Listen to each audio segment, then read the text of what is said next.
those steps. Be on your way. Take those steps. When you have a dream, you gotta start. It's the only way. If you're gonna shine, and you're gonna shine, shine, shine. You're gonna shine.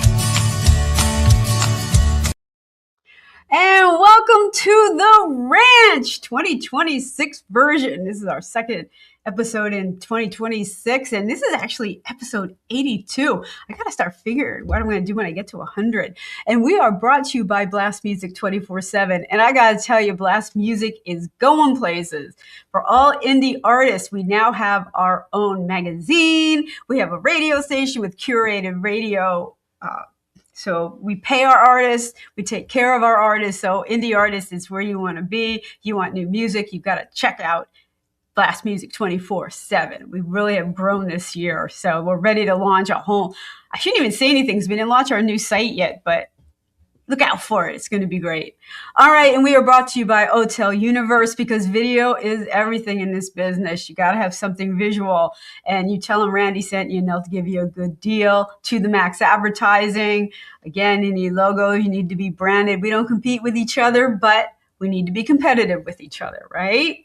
All right. And then we have our radio stations, our affiliates that are listening. The Plow Zone out in California. I love you guys for listening. We have all our streaming platforms. Love you checking the ranch out. Thanks for tuning in. And then we have My Indie Radio out in Paris. And next week's guest is going to be coming from Paris. So she's going to be up late. It's going to be great. All right. So this week, we actually are bringing somebody back. Because every now and then, technology is not my friend. And some of these artists, there was an echo, and it was just the craziest scenario ever. So we had to bring her back. Billy, I don't know. Howdy. Howdy, Billy, my favorite. How are ya in 2026? Hope it's off to a good start. And you guys remember Taylor Barton Smith. It was probably one of the most trying episodes I ever had. You were so good about it. The echo started with you, then you gave it to me, and it was just kind of this wonky thing. So we had to have you back. We had to hear your new song, and we have to catch up for real about what's going on. Well, thank you so much, Randy, for having me back. And I'm even happier to be back because we've got a new single out just on Friday. And it was really nice just chatting with you before the show started, just to get to know you a little more. And it is exactly a year later. I remember it was in January of last year, I think, that I was on, or February. So yeah, we were talking about a then EP called Get Off My Ship, and I'm launching a new EP called The Cardinal in April. And tonight we're going to premiere the video with you, Jack, the first single.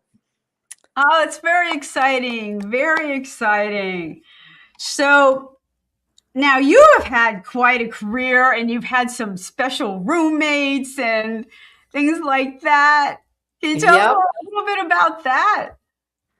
Well, I have been incredibly lucky because in 1986 or 7, I met G.E. Smith. I was working on SNL, and I was doing everything there I did a lot of episodes, so I was able to see the musician du jour, every cool act that was coming out of whether it was LA or Europe or wherever. Every single week I got, front center to the best of the best artists, which was really, it just really influenced me. And then GE went on the road with Bob Dylan. So I was backstage and learned so much from Bob Dylan, just watching him perform night after night. And I loved the way he did songs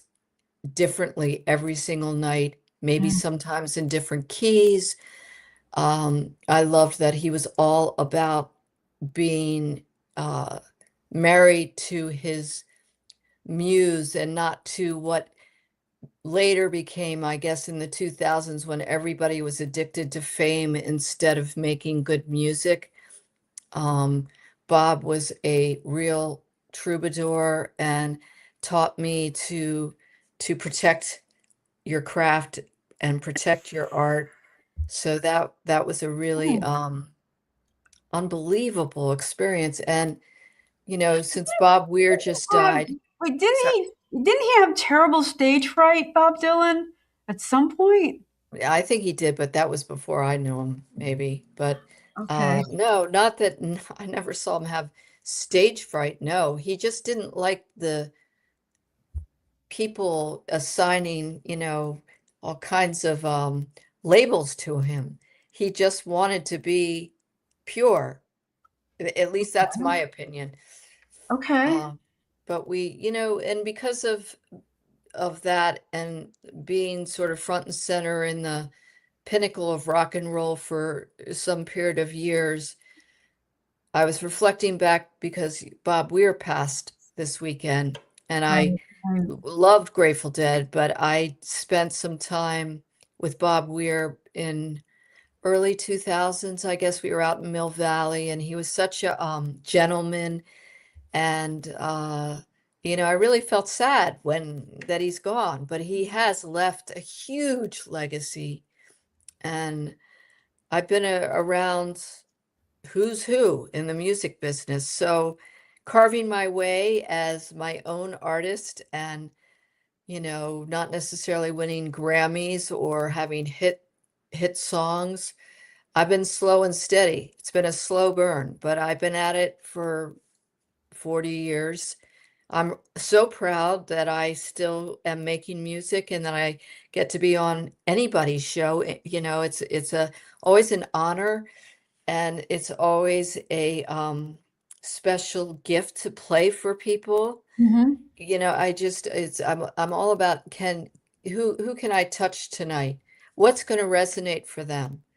And that makes my day, when people really hear the lyrics or something, checks a box or it poses a question for them to think about. So, And I think that's what Bob Dylan and all the greats really exemplify is how it's about the music and it's about the fans resonating with the music.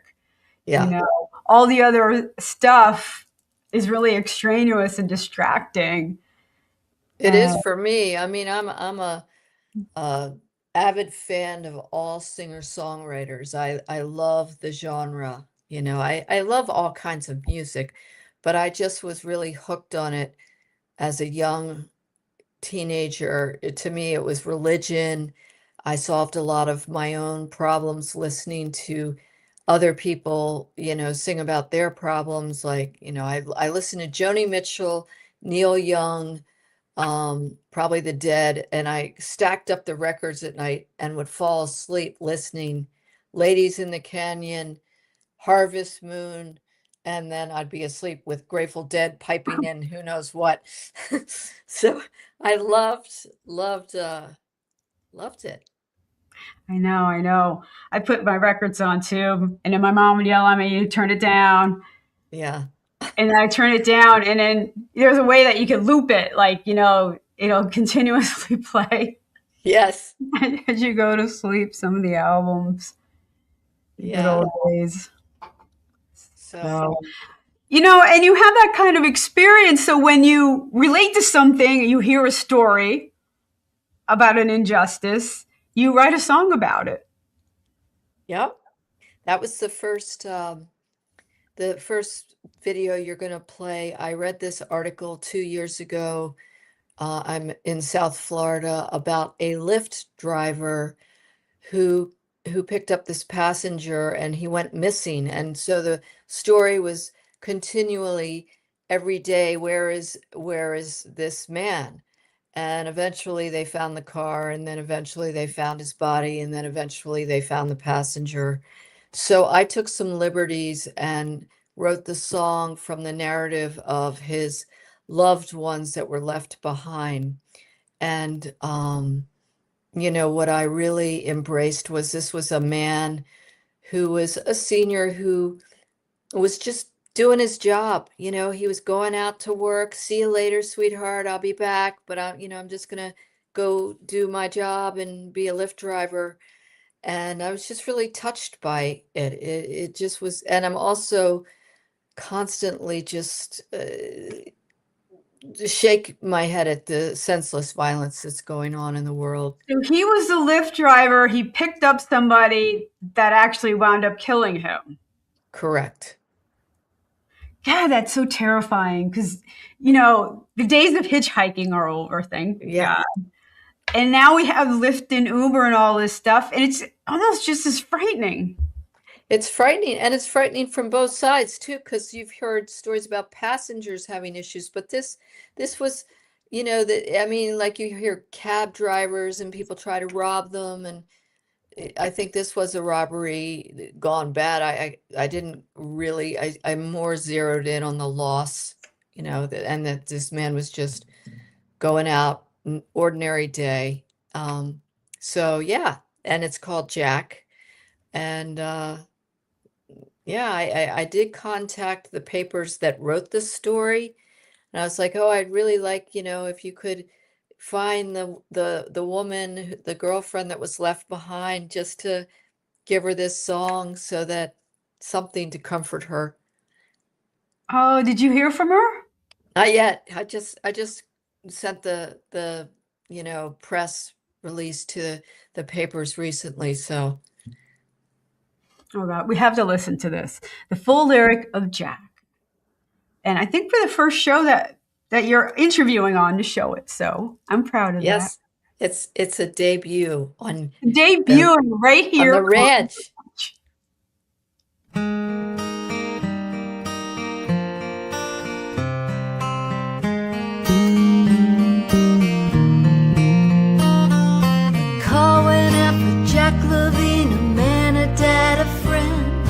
Jack was last seen driving down a county bend. He called his boss, they tracked the car, no one would respond. Tracked the last signal just outside a farm. Jack, a senior, a stand-up guy of steel. He was gone and his family feared. Law pursued every lead, they found the car way north. Con man named Flores, charged in doing court. Last thing I heard, I'm your Romeo. We'll go dancing under the moon. Oh, last thing I heard, I'm your Romeo. We'll go dancing under the moon floor.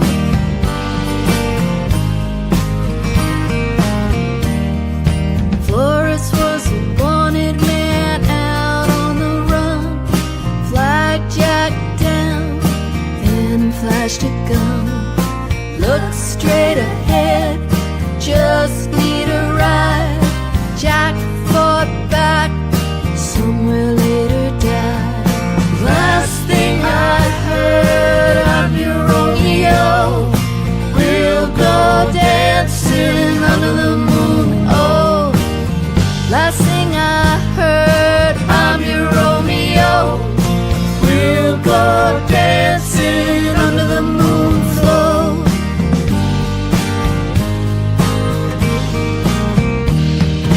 Laid our Jack in his grave with tears and tears of rage.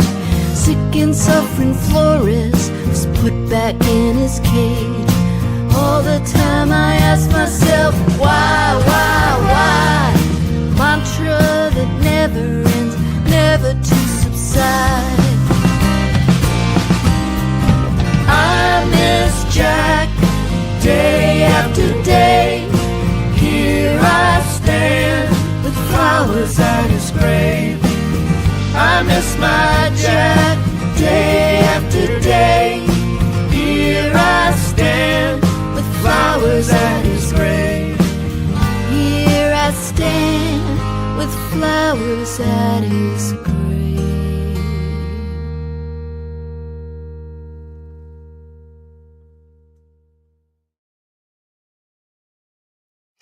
And we are back on the ranch. We are brought to you by Blast Music 24/7, your one stop for all indie artists. Whether you're an artist or you want new music, you should be on Blast Music 24/7. And we are on all streaming devices: Pandora, Apple Podcast Paradise, YouTube Music, Podcast Index, Listen Notes, Stitcher. We're every place you want to be. So take the ranch with you.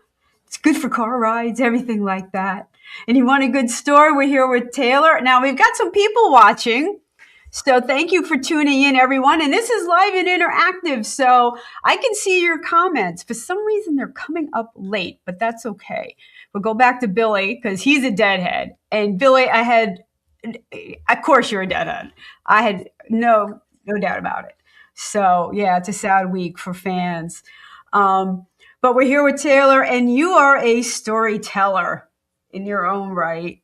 Yeah, I like to write stories without a doubt. I'm also a writer. I am a singer-songwriter, but I've written some novels and plays. But I do take a song and do a beginning, middle, and end, and like to come from the narrative. But you have a choice of being an emotional writer or a subconscious writer, like Taylor Swift writes her stream of consciousness. And yeah, I like to write a tapestry, like, really tell a story. And I think I probably was influenced by Bob on that for sure. But I mean, I do Hear like that? to I can hear tell that. the story. I mean, sometimes, there's an emotion that you want to express and you do it.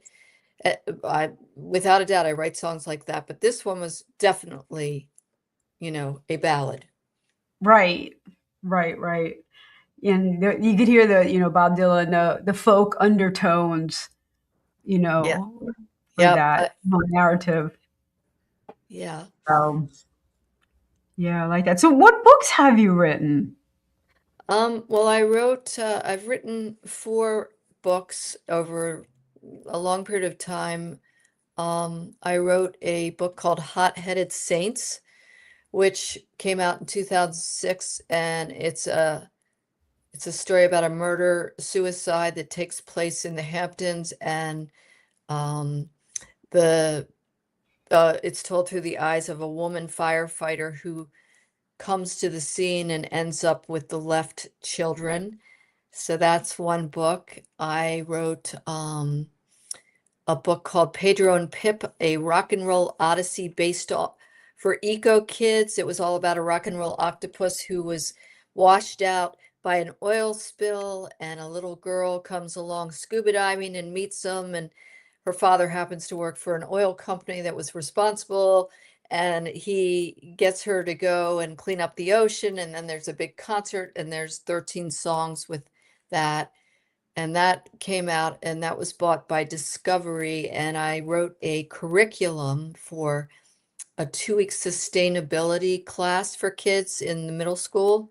So that was a big project, and I also did I that. heard of that, actually.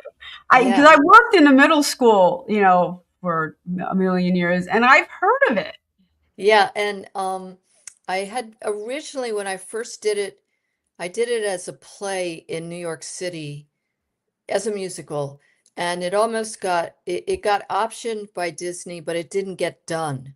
So it was, I worked on it for a long time. I put it away, and 20 years later I revisited it and reinvented it for kids in school. And so, because I'm an environmentalist. And then I wrote a book called Condom Eddie, which came out last year, and it is a dark trip through two children that are given up when they're born. One is given up for adoption.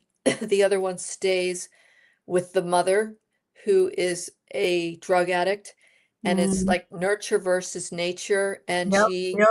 the one eventually does a DNA test and finds out that she's got this brother, and they come together and they are the only two that can change each other's course of life. So that was really intense book. And then the other book I wrote is a music memoir called I Pitched a Tent in Hell.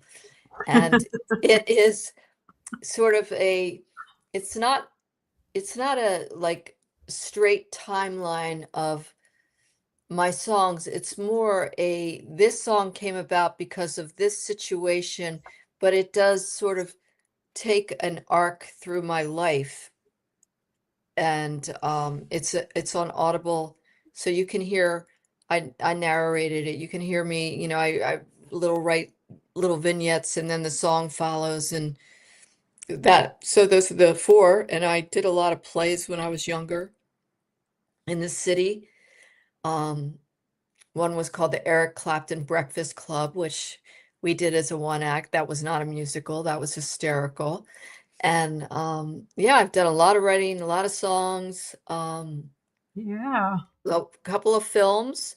I did a film on GE called. It's interesting you do so many genres because, just because you can write like in a book doesn't mean you can write a screenplay, doesn't Yeah. mean you can, you know what I mean? They're very different. Really, really some talent that you could switch gears like that. I'm impressed. Well, thank you. It is different vernaculars, and for me, it's very hard to do the two things at once. Like I can't write a novel and be working on songwriting.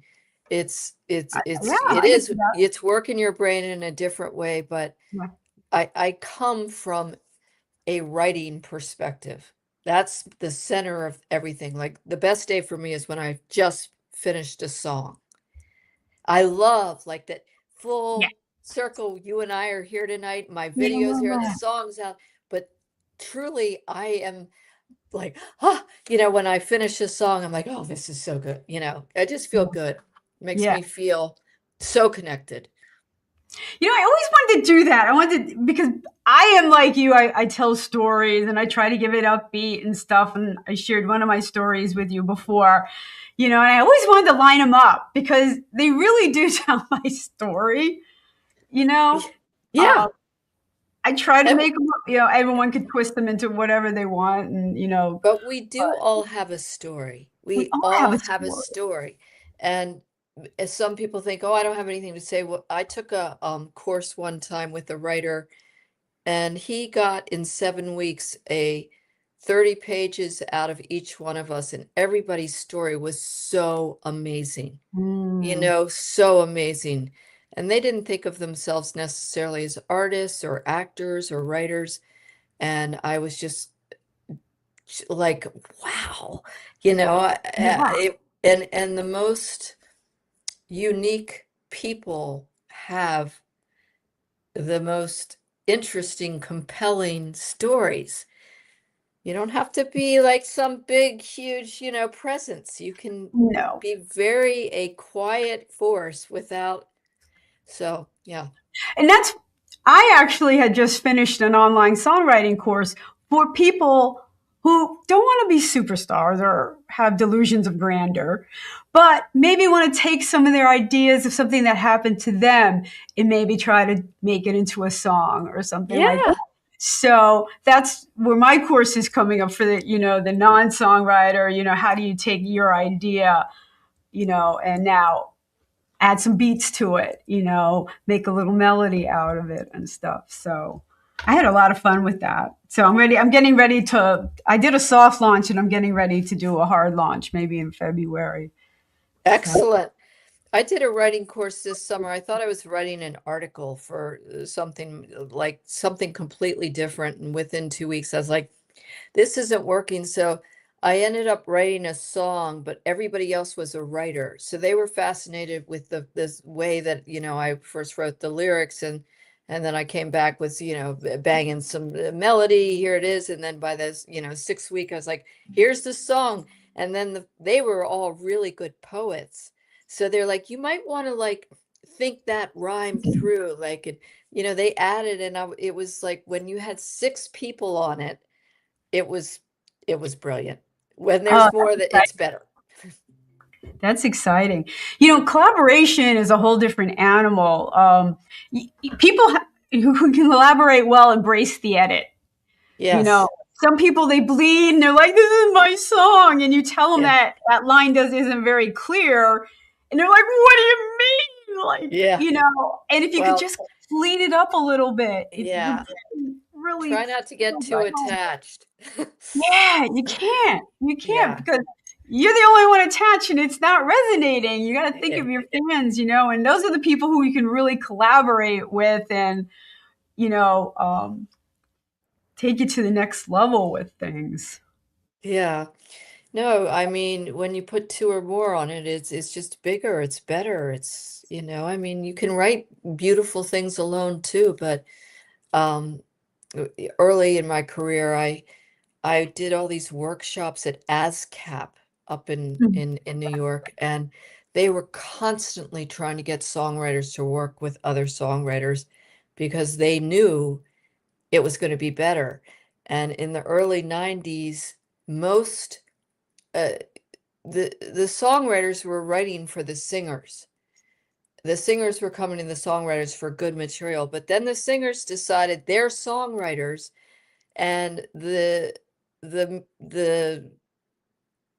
majestic or magical part of a song kind of dropped to a neutral point because the singers weren't necessarily good songwriters, and the songwriters had to become singers to get their work out. And that wasn't so great either because they weren't like Beyonce, or they weren't like so it kind of like, wiped everybody out. But I think in Nashville for sure, they're still working go to the songwriter and get a good song. You're a Mm. singer, you know. It's really interesting because they find artists, right? And today, there's no such thing as a demo. You have to have a polish. You have to have a following. You're writing Right, songs.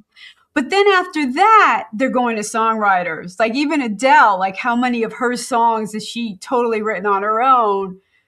It- you right. know, they're starting to find songwriters, which is really exciting for, indie artists. Well, yeah. I mean, it was its own industry for so long. It really was. So, but it whoever, now they're doing. I was watching a thing on Netflix called Ripple. And one of the characters is she's got writer's block. She's a songwriter. She was a really good musician, and a traumatic event happened. And then this record exec is a character, and she comes in and she hears her playing in the park. She wants to sign her, and that kind of thing that was the bliss of the day. But how many times does that happen anymore? It's they don't find them in the alley. They don't find, they don't go to the clubs. They only, like you said, they're looking for the following. So they're missing out on such amazing talent that is out there. Oh, I totally, totally agree. I totally agree. I mean, go down New York or LA. What am I thinking of in LA? The beach. Oh, Venice, Next to Venice. Oh my God, Santa Malibu. Monica. Santa Monica. Holy cow. Santa Monica Pier. Duh. Yeah. Okay. You go down here and the buskers are so impressive. Yep. New York, the subways, the buskers are so impressive. I mean, you can find talent anywhere. Open mics hit or miss, but every now and then you have your standouts, Yep. people that are really impressive. Even on So, TikTok, when they put up something, before they even have a following, even when they start and somebody is just so good, everybody's like, "Whoa, who was that?" Or "What was that?" I think that there was the guy who came out before the election, and he just wrote a protest song. He was from West Virginia or something. He's in his backyard, and he sing this amazing protest song, and he blew up overnight. He had never done a gig outside ever. So, wow. I mean, that's the younger generation. I've got a 23-year-old, and believe me, everything is TikTok, Substack, this one, that. I'm like, I can't keep it straight. And 14 hours a day. looking at Oh, I know. the phone. But I've been seeing more and more fake news, fake stuff coming out of AI generated nonsense Yeah. coming out of TikTok. Yeah, well, AI can make a good singer-songwriter. I'm I'm sure. actually March 30th, I think it is. I'm actually doing a show on AI. Oh, They're gonna take cool. they're gonna take one of my songs that I wasn't happy with the lyrics, and they're gonna actually make AI lyrics. I'm actually terrified. I'm bringing my Oh my, producer on the show. It's gonna be a hoot. I AI is blowing up, and to ignore it at your own peril. exactly. Well, my daughter is at Trinity College majoring in digital humanities in AI. And she, like the podcaster Krista Tippett, does a podcast called On Being. And, AI can be used all sorts of ways, good, bad, indifferent, but she could, take a divine plan and code it and influence people. And I mean, it blows my mind, like what she is learning. I'm like, what? Like, Yeah. wow. And yeah, we're Well, really in this for is a almost a new. good segue for your next video because Okay. Crown of Thorns Yes. actually has some really interesting graphics. Yes. Was Yes. that My AI? my dear friend, singer-songwriter Joseph Arthur collaborated on this with me. And so I kind of gave him the idea, but he is a very fruitful artist and singer-songwriter, and he produced the EP Get Off My Ship. So he made the video. Okay. Tell us about the song, Crown The of Thorns. song was about anybody who is in a war zone and being isolated and being afraid and trying to hang on to something of hope, hope against hope. That's it. I'm No, speaking to every woman out there who is estranged from their family in every war zone. right. All right, let's listen to Crown of Thorns.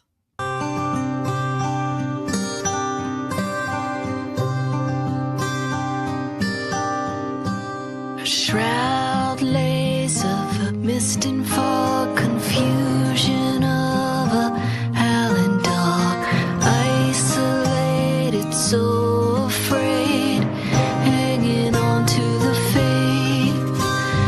I'm a beacon in the dark, I'm the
And we are back on the ranch. We are brought to you by Blast Music 24/7. Now, we have a lot of our radio affiliates, Plow Zone in California and My Indie Radio, and all the streaming podcasts. You guys don't get to see the videos that I'm playing. You get to hear the really awesome soundtracks.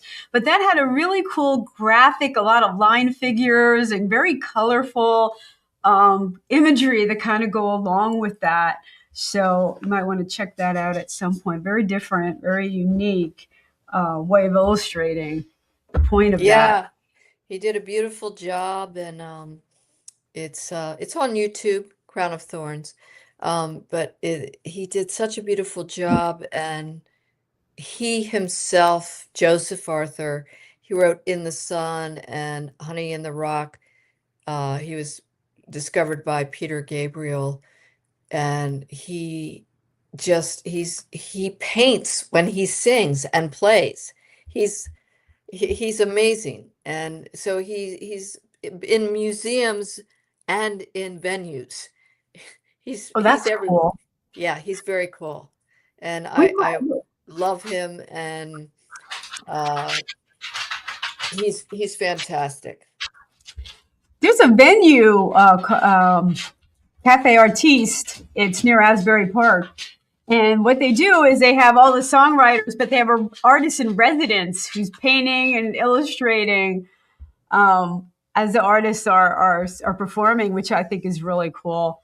And He should go there. I mean, he could be both.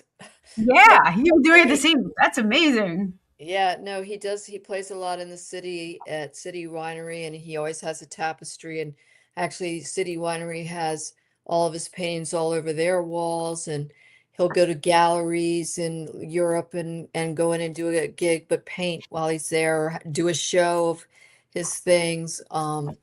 He's multi faceted, and he's a good guy. He's very, very, very steeped in wisdom.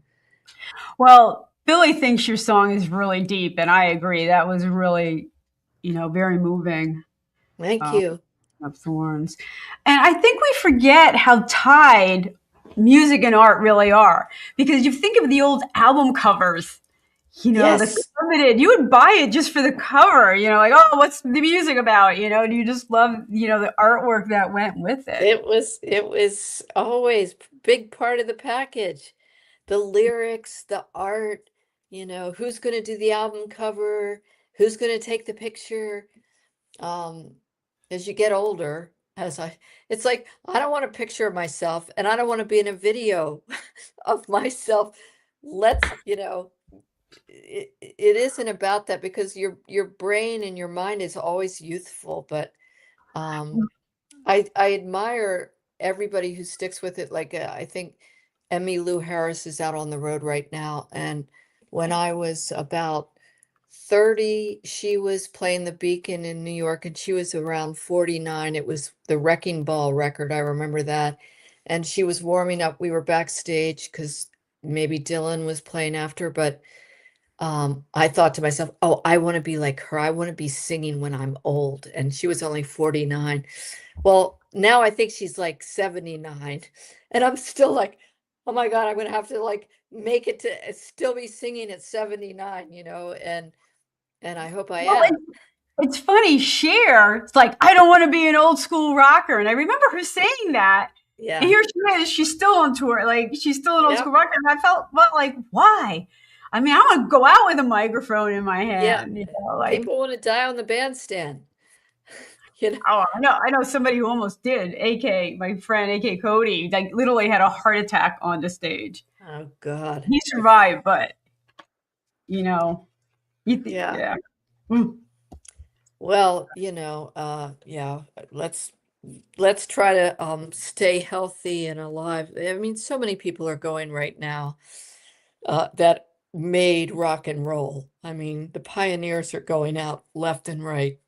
And that doesn't mean that there weren't people way before them, but the people who really made the difference in the late 50s, early 60s, even, Johnny Cash, peel it back farther, Chris Christopherson, Woody Guthrie, you know, these people changed the landscape and what we could say, and, you know, kept democracy and liberalism in the front and center, and free speech and protest songs, and it's a It is dying, and I'm so dying breed. surprised. I thought Gen Z was going to be our counterculture.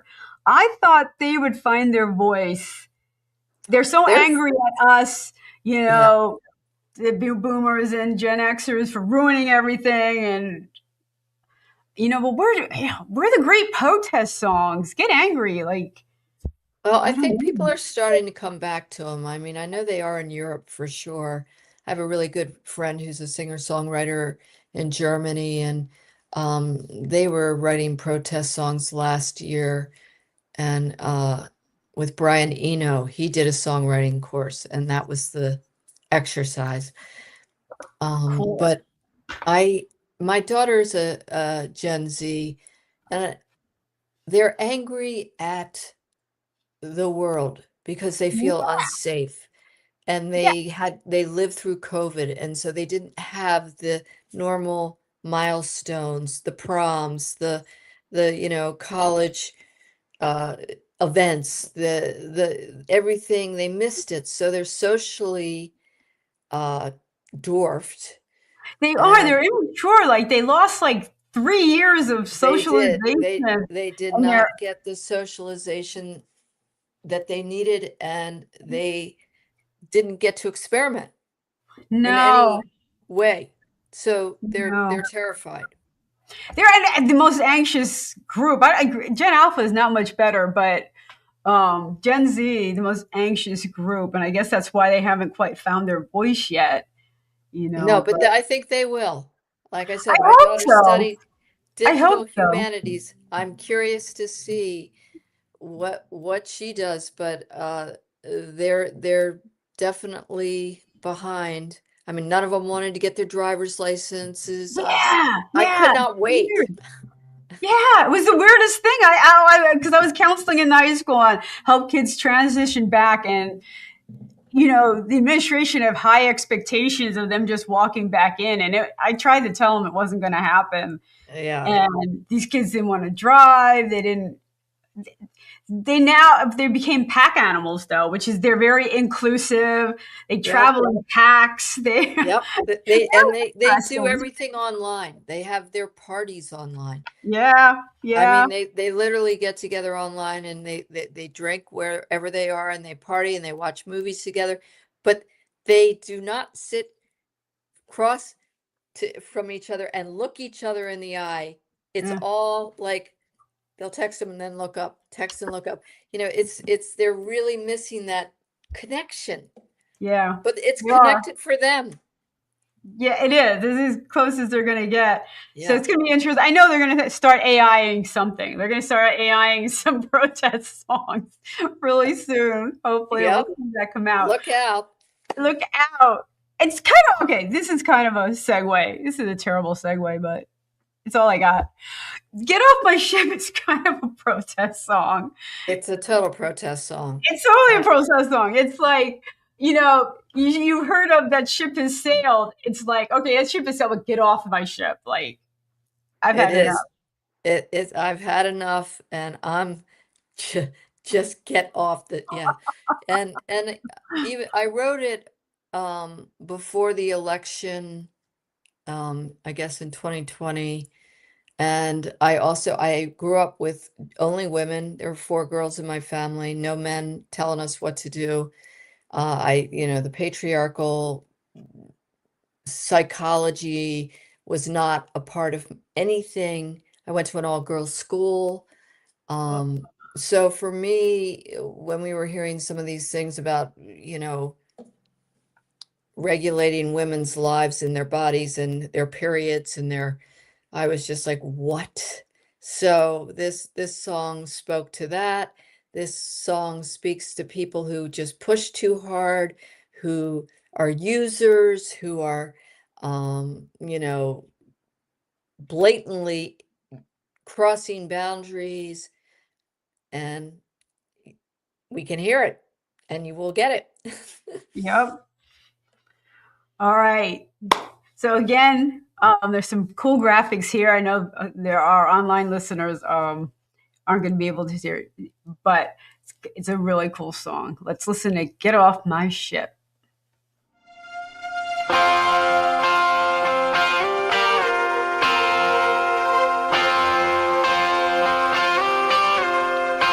The skies are turning, the waves are black, the stars are burning, the mass is cracked, the water's rising, I'm in too deep, a brewing slaughter surrounding me.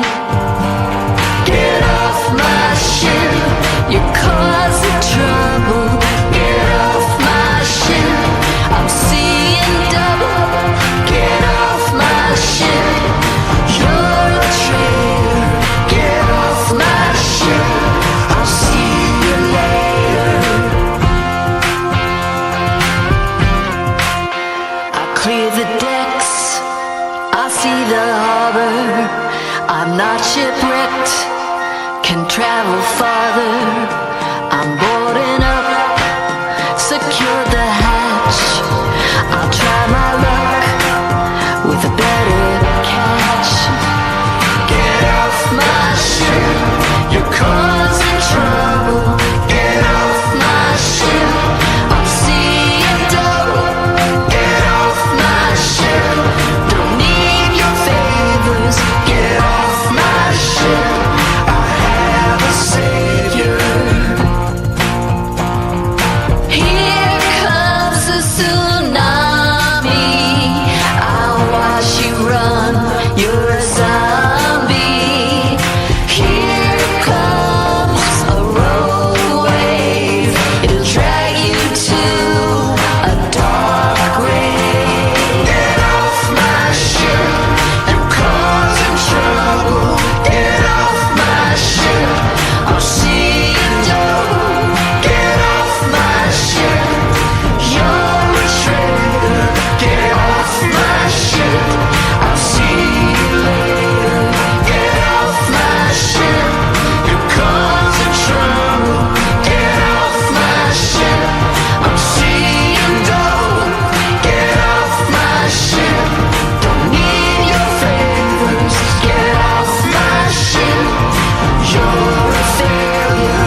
Get off my ship, I'll see you later. Get off my ship.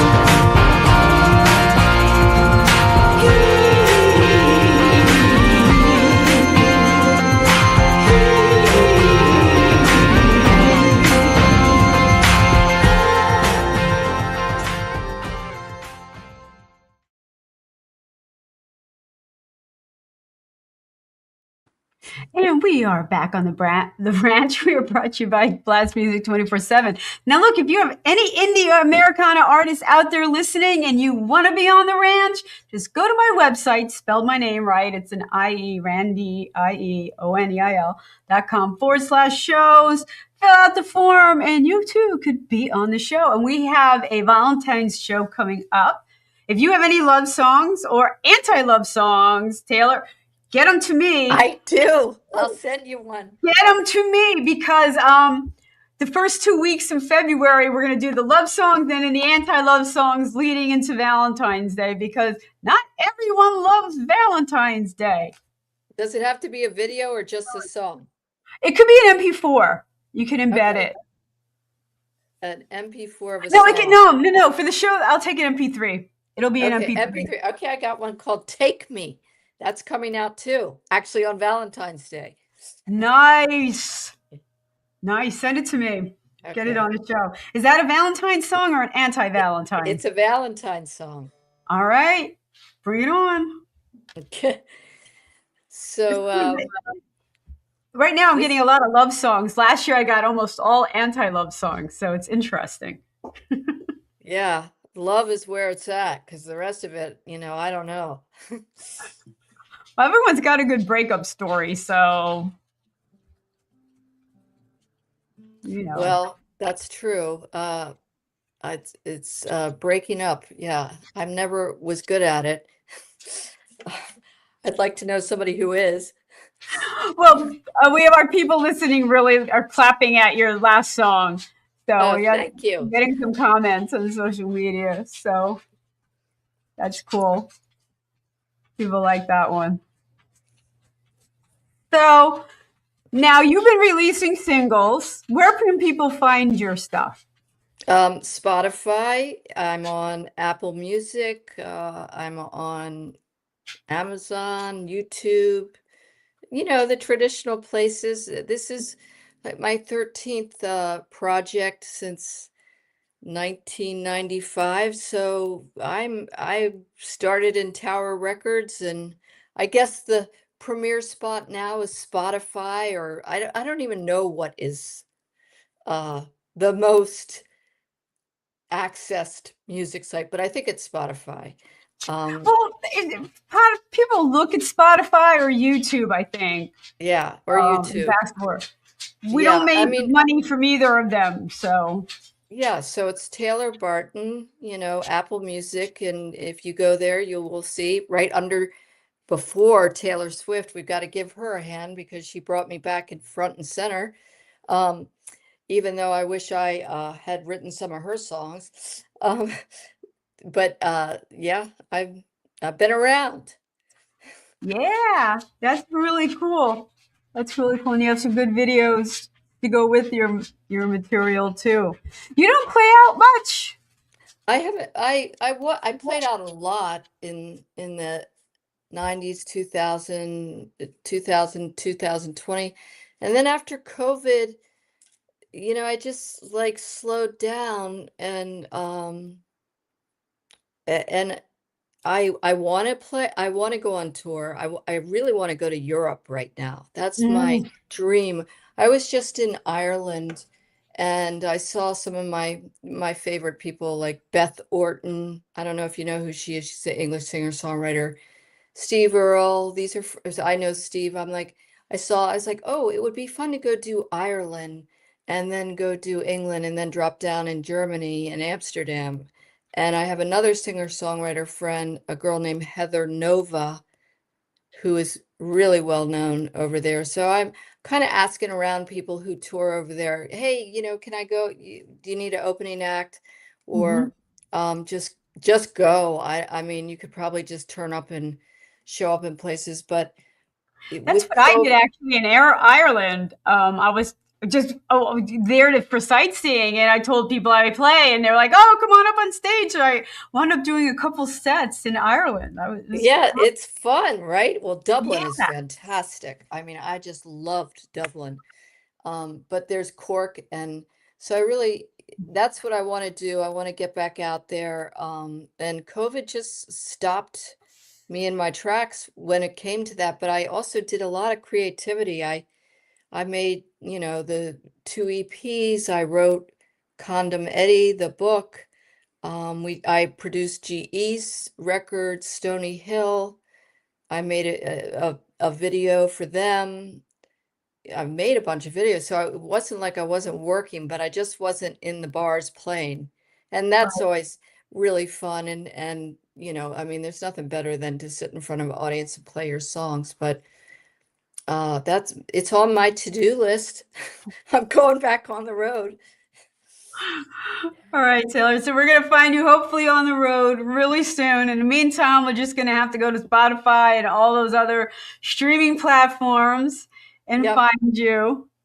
yep. And I will send you my Valentine's song, and hopefully you will find it a great place to debut again because it is a Valentine song.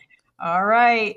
I'll keep you I'll be looking forward to that in the next day or two as I Okay. put that together. All right, everyone, thank you so much for tuning into The Ranch. We are here live every Monday where you could join us interactively. And the rest of the week, Wednesday, we are on the Plow Zone. Thursday, we're at My Indie Radio. And then all the streaming platforms, you can follow us all the time, even Roku TV. You can find us there too. So thank you again for tuning in, everyone, and listening up. Taylor, thank you so much for coming back and understanding the technical difficulties that we had last time and not being scared off the show. It was my pleasure, and who knows, the magic was here tonight, so It that's all that was. matters. It was a magical show. All right. Thanks, everyone. And I will catch you next week as we go to France on the ranch.